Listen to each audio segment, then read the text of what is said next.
Ұр. Қолыңнан келе ма, ұр. Қой болды, нервім шығарма өйтіп. Еш нәрсе де қылмайды. Көрсе тап. Тап сондай ма? Тап сондай. Қара. Бұл кошмак массив. Екі есіктің материал кетеді. Басың дұрсаң да сынбайды. Кім айтты өзі саған ұрсаң, есіктің сапасын білуге болады деп? Инстаграмда басқа біреулердің ұрып жүрген көріп, мен ұрсындыратын шығарман деп ем ғой?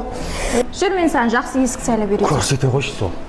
Біріншіден есікті ашып жауып көру керек. Ашылғанда ходен-зият жеңіл де ауыр да болмау керек. Жеңіл болса іші бос болады, ауыр болса уақыттың өтуімен қисайып кетеді.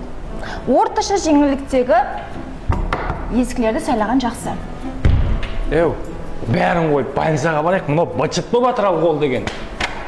Екіншіден есіктің іші немен толтырылғанын біліп алу керек. Біздерде МДФ каркаслармен тоқылып пресленеді. Бұл ханада хауа хамде шауқын ағымын басқарады.